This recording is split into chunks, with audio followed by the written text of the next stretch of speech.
We did not lose. We stood for the truth. We fought for the people. And we know that what happened was not what the people wanted. Fikirie njaa inaweza kungoja. Njaa haiwezi kungoja. Wapunguze bei ya nini? Ya nini? Wasituulize ati wangojee siku 100 ndio bei ya unga ishuke. Those are the voices of Kisumu Governor Peter Anyang' Nyong'o and the Secretary General of KANU, the party, Nick Salat. And they were speaking at the very same function that Raila Odinga, speaking in Doluo, told Kenyans that a bombshell is imminent. He is about to release a bombshell, a political bombshell, that will sweep right across our politics and bring a change. And very instructive. At the very same meeting, a close ally of Raila for many years, and now governor in Nyanza, a senior lawyer, James Orengo, said that he is ready to sacrifice until he sees Raila president of Kenya. Now folks, what do we get when we put all that information together? What does it really tell us? Stay with me on my show today as I unpack it and break it down, so that we can all begin to make some sense from what Raila is saying. Because the old man is speaking in parables. Sijui Maradona's goal, sijui VR. You remember Maradona's infamous goal, which he called the hand of God, which the ref didn't see and it counted as a goal. Yes, that one. My apologies, younger Kenyans will not have a clue. Anyway, we break it all down on the show today. Karibu sana. Now, just to give you a heads up, we released simultaneously weekly intelligence briefings number 90 and number 91. Zote moto kuliko pasi ya makaa. 90 deals with what the Ruto government is doing. It is a game they're playing. In my opinion, a game of revenge to fix somebody. Number 91 is all about the Pakistani journalist. Hiyo risasi ilitoka wapi? Mbele ama nyuma? The answer to that question is very important and tells us a lot. Find out the truth in my WIB number 91. Now, of course, you've been seeing details on your screen on what you need to do in case you're not a member. We have an offer that is coming to an end. It was only for 72 hours. I believe 72 hours are almost over. Okay, so please rush and take full advantage. Please don't be left out. This is a real steal. And of course, please give me a like if you're already enjoying this video. It helps me a great deal. Right! Twende kazi.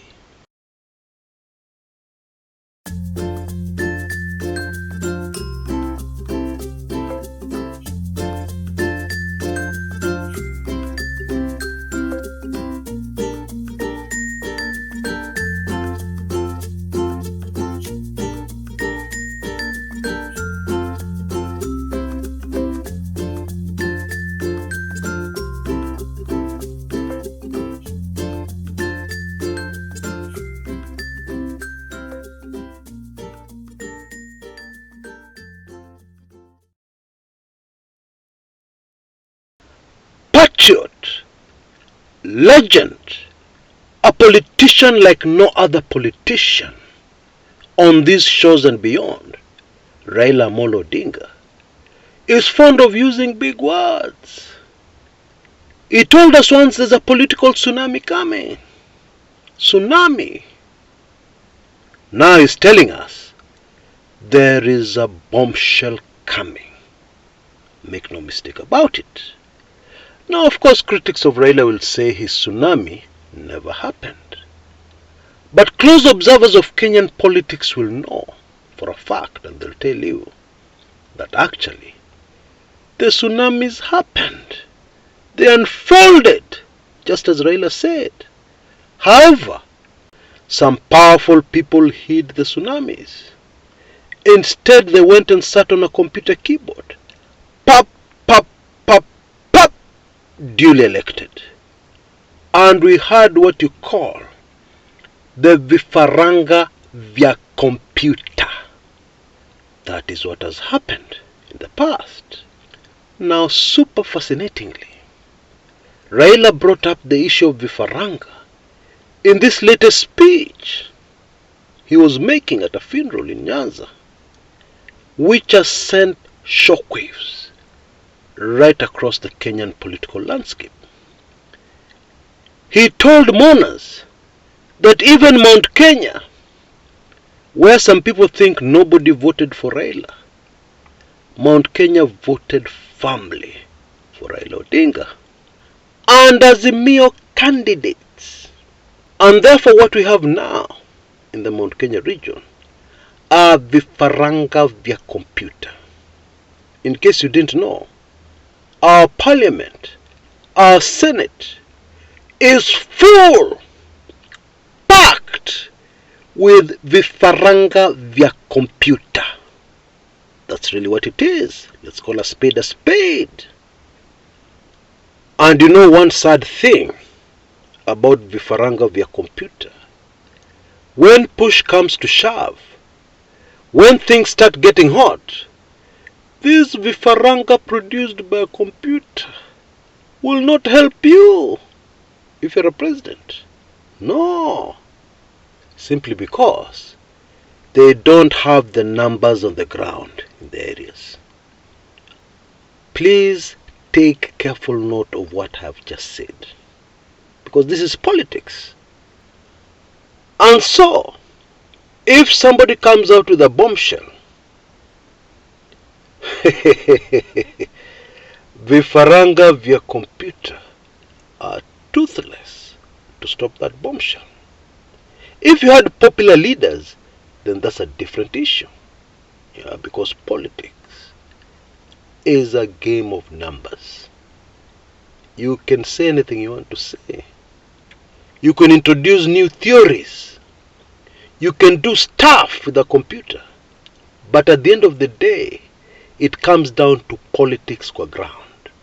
And politics qua ground is about numbers. If you doubt that, just ask a man called Miguna and ask him what happened when he visited Kisumu recently.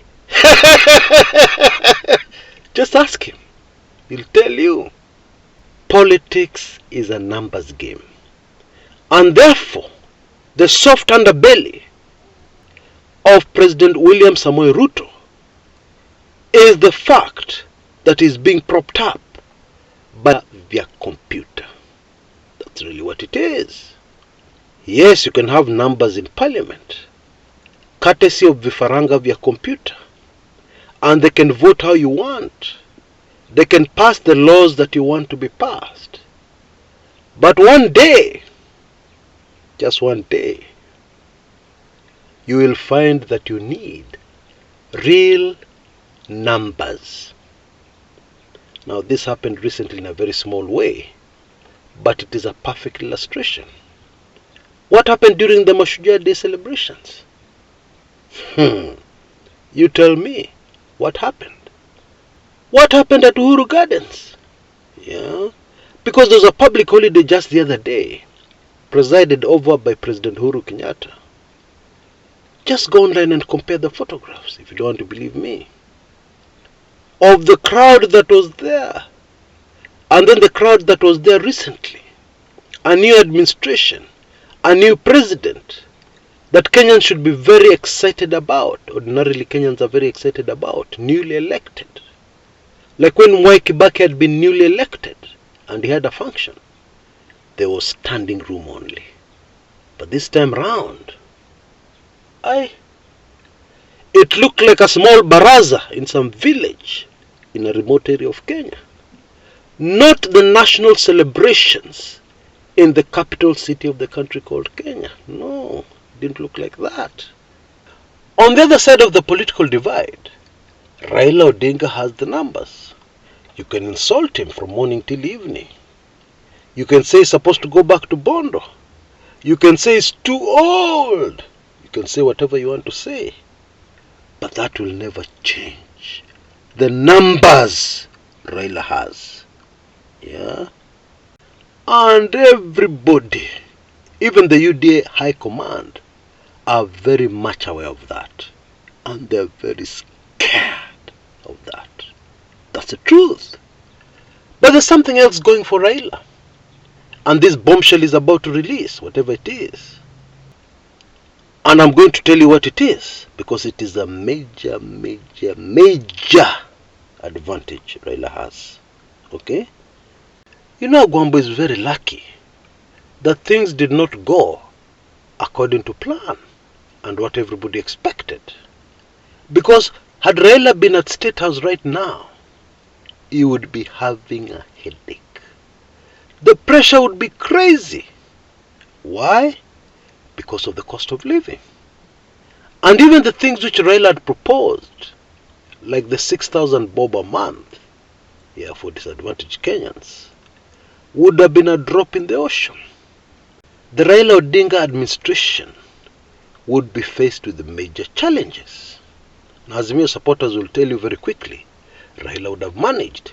But that's not my point. My point is, a popular president, having the support of the vast majority of Kenyans, would have had it very hard, would have had difficulties, serious challenges, sitting in State House right now.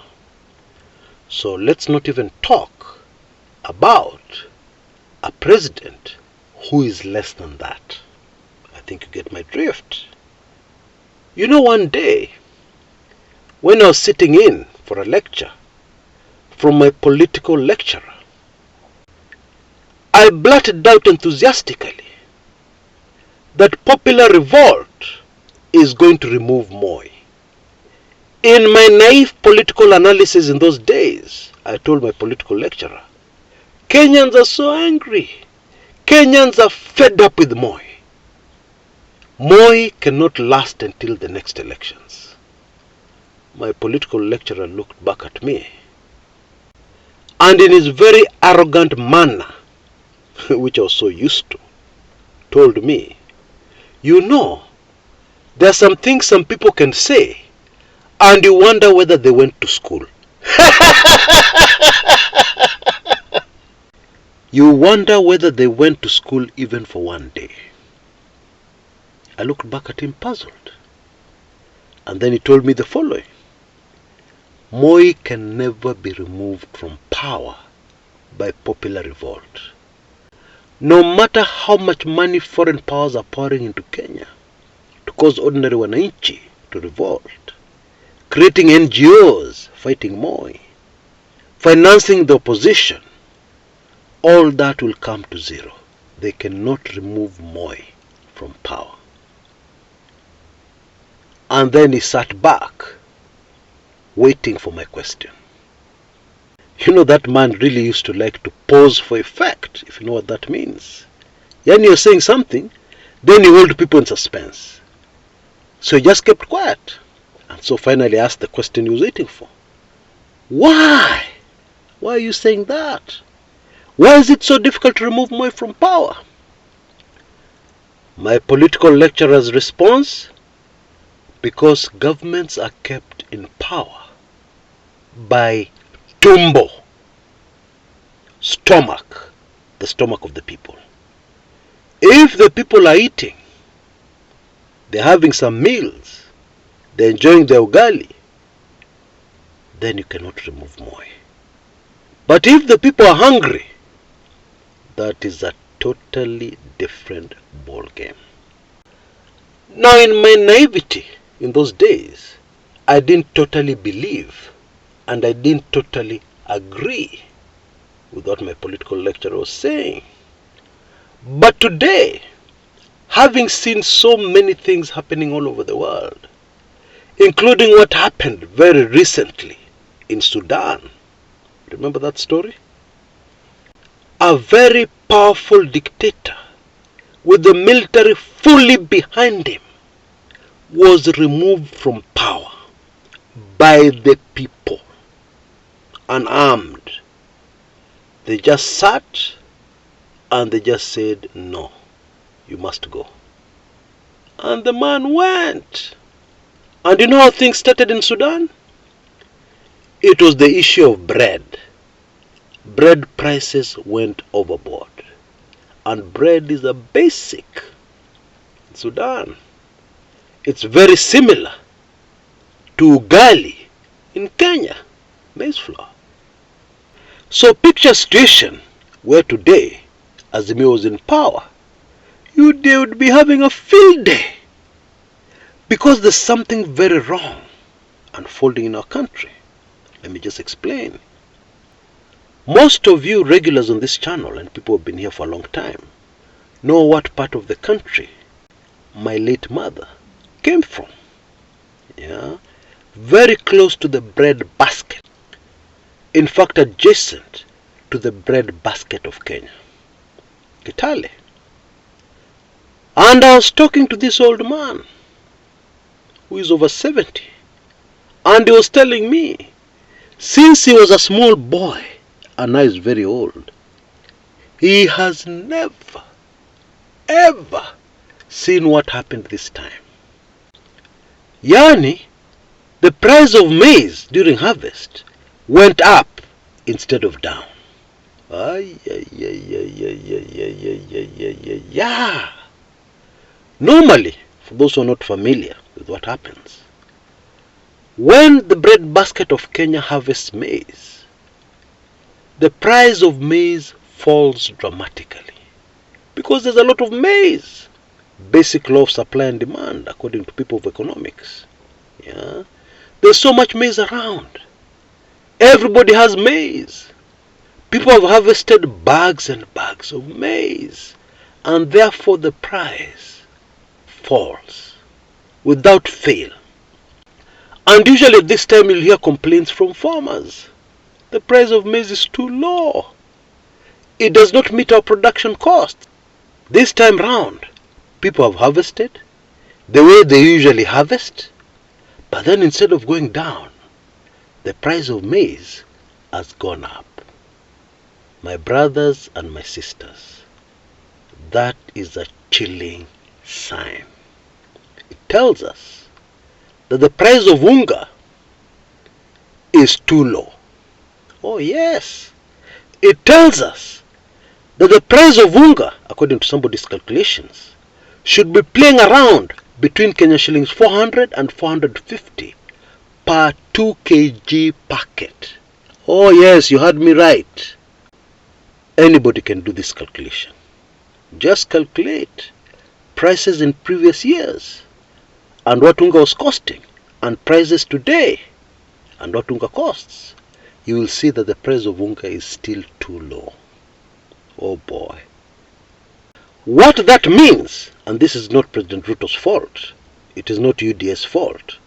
What that means is that without any intervention, folks, we have a problem.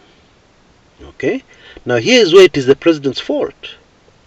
He does not see this. Or if he sees it, he is taking it too lightly. Ogopa njaa ya wananchi. Ogopa sana. The price of unga is such a serious thing that had Azimio been in power today, UDA would have used it to shake the Azimio government right up to its foundation.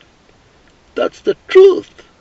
Indeed, in my opinion, the right response of the UDA government right now should have been to stop everything to put everything down, forget about everything else, and focus on ways and means of intervening to control the price of unga.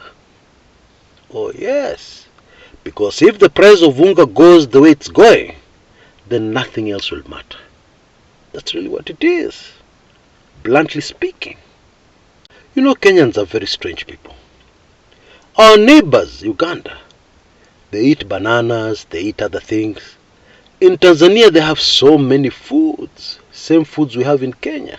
Yeah. But in Kenya, people insist on their ugali. In Kenyans, the ugali is very similar to the UDA campaign. We must have ugali. We must have ugali. Kwani iko nini?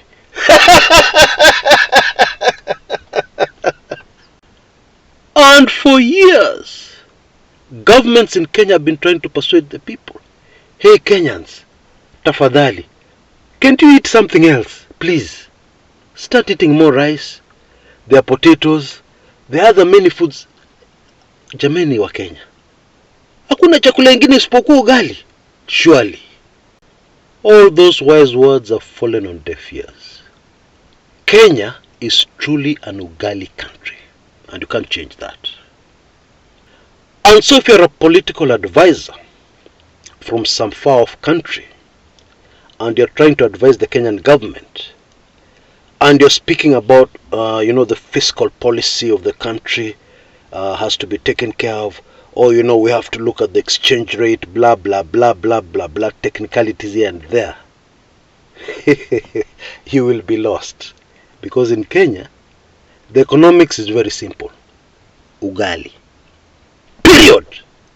So if you bring us these fiscal things and your big ideas, and how you think you can manage Kenya according to some political textbooks and rule books, my friend, you're going to create a disaster with your own two hands. That's really what it is. In fact, I dare add, even the price of petrol, sell it even at 500 if you want per liter. As long as it does not affect the price of unga, Kenyans will be fine. I'm telling you, Wakenya ni Wakenya. Where? In my opinion, I think the Kenya Kwanza government has a huge problem of what to prioritize. Yeah. It is a basic of time management, that you can do everything. You choose the really important tasks. You focus most of your energies there. Everything else is by the way. The problem with this government is that they're focusing on so many things, so many initiatives at the same time. What is their priority? They don't seem to have one.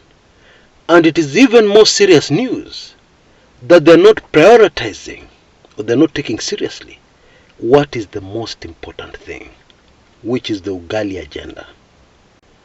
In my opinion, it would seem that this government is much more concerned on revenge missions. Or President Uhuru Kenyatta did this, or the president is the one who messed up the economy, or Raila, or the handshake. It's all talking about the past, bitterly. And so one can be forgiven for assuming that the top agenda for this government is revenge. And then the other things are by the way. That's the way it seems. Because Uhuru Kenyatta seems to be a top agenda. The handshake seems to be a top agenda of this government. Correct me if I'm wrong. That's how it's coming out. Bottom line, in this whole scenario, Raila Odinga's bombshell, whatever it is, has a very huge chance of succeeding beyond expectations. Oh yes. Indeed, the way things are, Raila does not even need a bombshell. Kenyans are hungry. Kenyans are out of jobs. And we're being told to wait. You tell me, do you think that situation is sustainable? Do you think this approach to governance will work for our dear motherland? You tell me. What's your opinion? Until next time, this is Kshs Kumekucha.